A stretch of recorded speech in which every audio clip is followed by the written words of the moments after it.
CM जैसे बड़े ओहदे पर रहने के बाद भी अरविंद केजरीवाल क्यों इतना झूठ बोलते हैं और केजरीवाल के ही नेता जनता के सामने उस झूठ की पोल खोल देते हैं। एक बार फिर अरविंद केजरीवाल के झूठ की पोल खुल चुकी है, जिसका खुलासा उनके ही वकील ने कर दिया, जिससे यह साबित हो गया कि तिहाड़ में रहते हुए लोगों को बेवकूफ बनाने के लिए और जमानत पर बाहर आने के लिए अरविंद केजरीवाल और उनकी पार्टी ने कितना झूठ बोला है।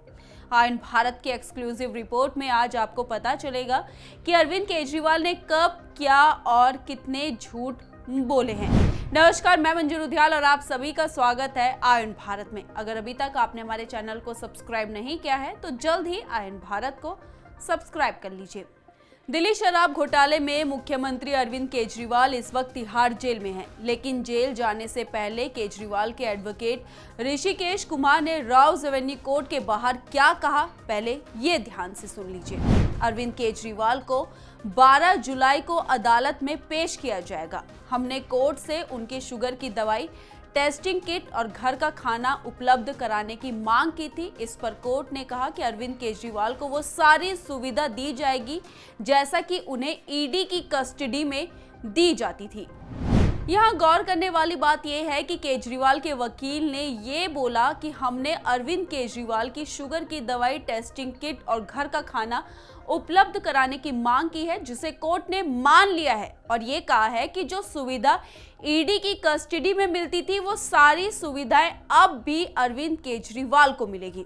मतलब ईडी की कस्टडी में उन्हें घर का खाना भी मिलता था, शुगर की दवाई भी मिलती थी और हर वो चीज मिलती थी जिसकी डिमांड अरविंद केजरीवाल करते थे।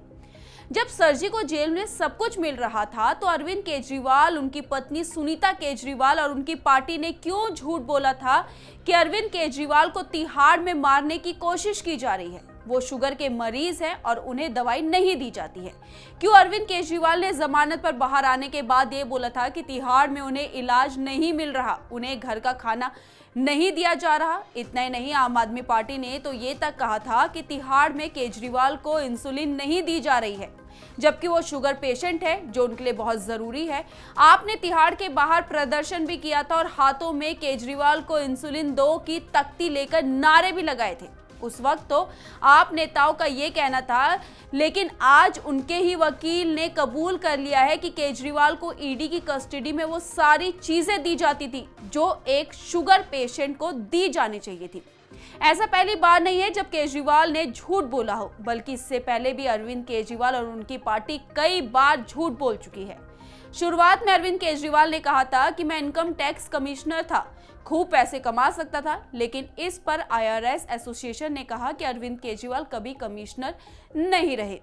केजरीवाल ने कहा था कि कॉमनवेल्थ घोटाले में 370 पेज का सबूत बाबा रामदेव जी के नेतृत्व में थाने में दे दिया गया है, जबकि केजरीवाल ने मुख्यमंत्री बनने के बाद कहा कि अगर किसी के पास शीला दीक्षित के खिलाफ सबूत है तो उपलब्ध कराइए, हम कार्रवाई करेंगे। केजरीवाल ने कहा था कि वो अपने बच्चों की कसम खाते हैं कि कांग्रेस का साथ कभी गठबंधन नहीं करेंगे, कांग्रेस का साथ नहीं देंगे और इस बार के चुनाव में दिल्ली में कांग्रेस के साथ गठबंधन में ही आम आदमी पार्टी ने चुनाव लड़ा, भले ही अपने बच्चों की कसम खाकर झूठ बोला हो। बता दें कि सीबीआई ने केजरीवाल को न्यायिक हिरासत में तिहाड़ जेल भेजने के लिए एप्लीकेशन दी थी। अपनी एप्लीकेशन में सीबीआई ने केजरीवाल पर पूछताछ में सहयोग नहीं करने का आरोप लगाया था। सीबीआई ने कहा कि केजरीवाल जानबूझकर शराब घोटाले से जुड़े सवालों का जवाब नहीं दे रहे हैं। साथ ही केजरीवाल ने नई शराब नीति में प्रॉफिट मार्जिन 5% से 12% किए जाने की वजह पर भी जवाब नहीं दिया। सीबीआई की ओर से कहा गया कि देश में जिस वक्त कोरोना की दूसरी वेव चल रही थी, उस वक्त कैबिनेट में शराब पॉलिसी में बदलाव करना क्या जरूरी था। साथ ही सीबीआई ने कहा कि इतनी जल्दबाजी क्यों थी। साउथ लॉबी से जुड़े केस के आरोपी दिल्ली में ठहरे हुए थे और केजरीवाल के करीबी विजय नायर के संपर्क में थे। साथ ही कहा कि सरकार को नई शराब नीति लागू करने की क्या जल्दबाजी थी।